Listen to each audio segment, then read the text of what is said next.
आ गए आ गए आ गए,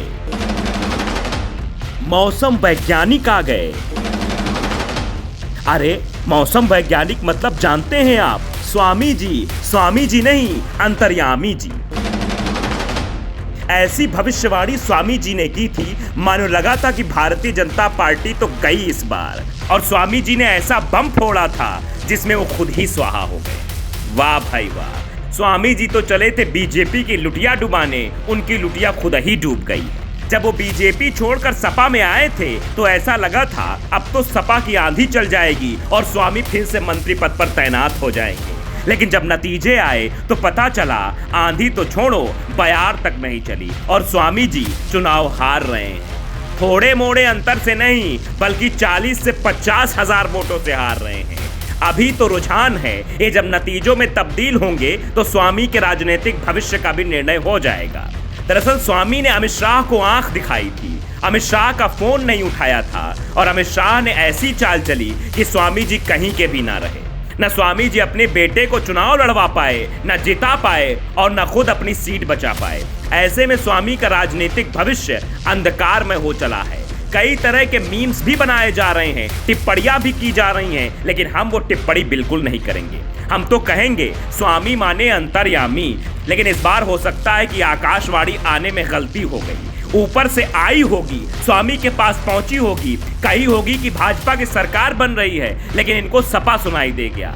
गलती इसमें स्वामी की थोड़े है, गलती है भविष्यवाणी की, गलती है आकाशवाणी की। गलत संदेश सुनाई दे गया, इसीलिए शायद मौसम विज्ञान गड़बड़ा गया। तभी तो नहीं, स्वामी जी कभी धोखा थोड़े खाए हैं। स्वामी जी जब बसपा में थे तब भी मंत्री थे, बसपा से कूदकर भाजपा में आए तब भी मंत्री थे और इस बार भी पूरा तिकड़म भिड़ा लिया था, इंजेक्शन देने की तैयारी भी कर ली थी। न जाने कहां गड़बड़ हो गई, ऐसी गड़बड़ कि 40 से 50 हजार वोटों का अंतर। माने स्वामी जी हारे नहीं, नकारे गए हैं। तो माने कि स्वामी जी का राजनीतिक भविष्य संकट में आ गया है।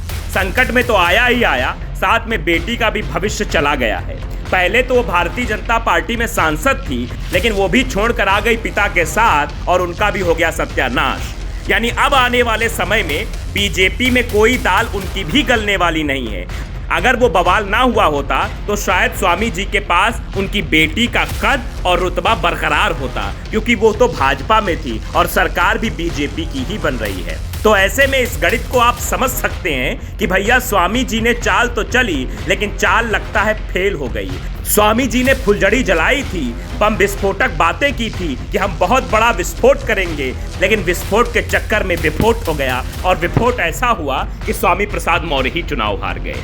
ऐसे में अब लोग कह रहे हैं कि बाबा का बुलडोजर स्वामी प्रसाद मौर्य की तरफ घूम सकता है। क्या होगा क्या नहीं होगा, लेकिन एक बात तो तय है कि स्वामी प्रसाद मौर्य सोच रहे थे कि मनोज पांडे को हम ऊंचा हार से हरवा देंगे, अपने बेटे को बाद में लड़वा देंगे, अपने बेटे को बाद में विधायक बनवा देंगे। लेकिन वो सपना शायद अब साकार होता हुआ नहीं दिखाई दे रहा है, क्योंकि मनोज पांडे भी ऊंचा हार से जीत चुके हैं और स्वामी प्रसाद मौर्य वहां से हार चुके हैं। यानी अब अगर बात की जाए समाजवादी पार्टी में दोनों के राजनीतिक कद की, तो मनोज पांडे का कद बढ़ गया है और स्वामी प्रसाद मौर्य का कद छोटा हो गया है।